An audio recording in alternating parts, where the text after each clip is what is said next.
Doutor, eu quero fazer um preenchimento, mas é bem pouquinho. Eu quero só essa puxadinha aqui. Hoje nós vamos falar sobre preenchimento, sobre a quantidade de produto que muitas vezes nós precisamos utilizar para atingir o resultado que o paciente deseja.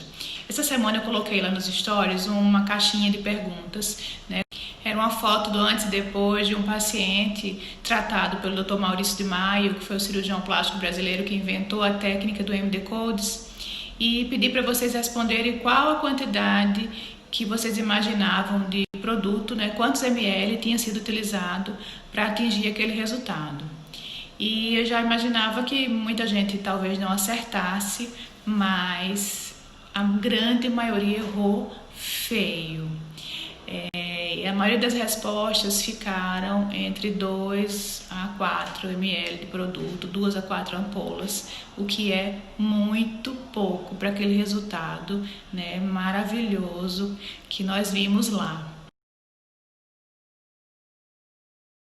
Então, primeiramente, ninguém tem a obrigação de acertar não, né? Claro, agradeço demais a interação de vocês, que esse é meu real motivo de estar aqui, né? Então, exatamente desmistificar algumas coisas, tirar as dúvidas. E aí, sobre isso, eu preciso conversar com vocês. Há pouco tempo atrás, até porque foi uma revolução, digamos assim, relativamente recente.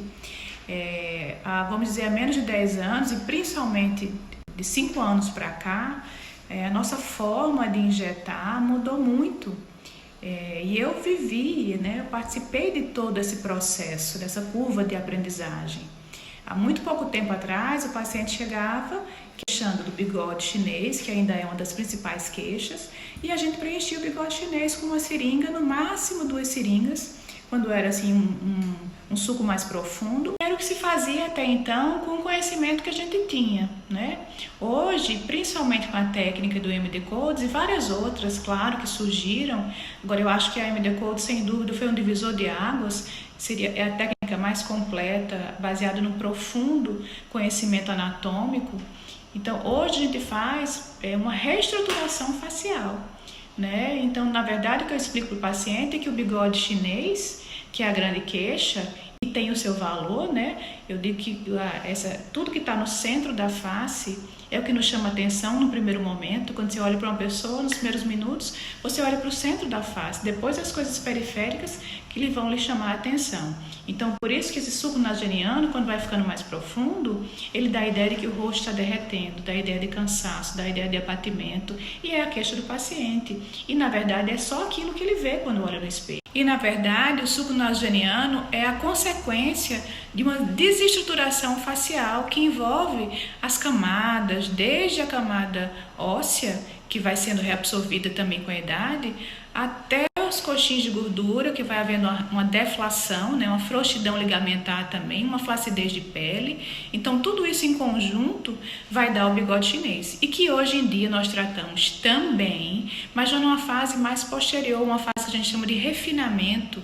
Então, depois que a gente reestrutura, reposiciona os tecidos, quando sobra algum suco nasogeniano, a gente pode ir lá e fazer um refinamento, colocando pouco produto, porque também aí a necessidade já vai ser menor. Depois que você reposiciona, você já não precisa mais de tanto produto para preencher ali.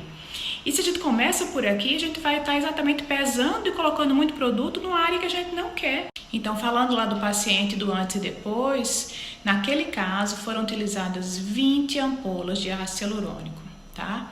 E com enfoque no tratamento do terço mais inferior da face. Ele foi tratado com toxina botulínica, tá? Ele foi tratado no terço médio, tinha bolsas, né, protrusão das bolsas de gordura por perda de sustentação nessa região do terço médio da face, e foi gasto muito volume na região do contorno inferior e principalmente do mento e da região perilabial. No lábio, inclusive, foram utilizados 2 ml de ácido hialurônico numa boca masculina, e vocês podem ver lá que o resultado ficou muito natural.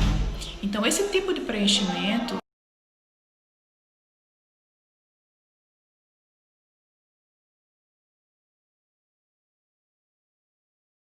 num primeiro momento o paciente imagina 20 seringas, doutora, vai ficar com, né, um rosto de balão, e depende do produto que é utilizado e da técnica, né, em que plano que aquele produto foi colocado para dar resultados tão belos, tão naturais. Hoje nós estamos num outro nível de tratamento que a gente chama minimamente invasivo, podendo e atingindo resultados realmente fantásticos, tá? Mas, é claro, aquele paciente que nós estamos conversando aqui, ele tinha 49 anos, mas tinha um envelhecimento, inclusive, muito mais avançado, incompatível até com a idade dele. O professor Maurício até falou, agora eu deixei o paciente standard, então é um paciente que é mais compatível com os 49 anos que ele tem. Então, hoje em dia, o ideal é que a gente se antecipe, né, a essas modificações estruturais que a gente sabe que vai acontecer com a idade, e aí a gente vai conseguir realmente usar menos produto, com resultados muito satisfatórios, né, e naturais. 20 ml, de fato, não é o paciente do nosso dia a dia, nem dele, provavelmente. Aquele era um congresso onde ele mostra tudo o que a técnica dele pode atingir, né?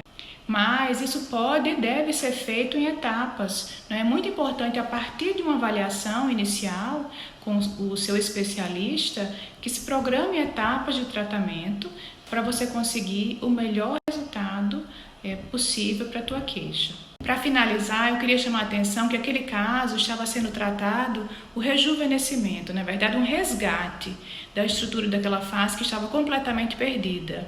Isso não quer dizer que em todos os pacientes a gente tenha que usar essa quantidade de volume, não é? Então, eu particularmente nem gosto dessa ideia de padronização facial.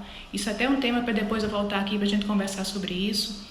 Mas o preenchimento hoje em dia, ele é uma grande forma de tratar, né, até de prevenir envelhecimento, sim, mas também de embelezar a face. E na verdade vai além do embelezamento, tá? Voltem lá naquela foto e percebam a expressão do olhar que aquele paciente revela antes e depois do tratamento, tá? Então é uma mudança de postura, inclusive é uma mudança de vida que se promove a partir de um tratamento de rejuvenescimento, tá? Pensem nisso, estou aqui à disposição para mais dúvidas e até o próximo vídeo.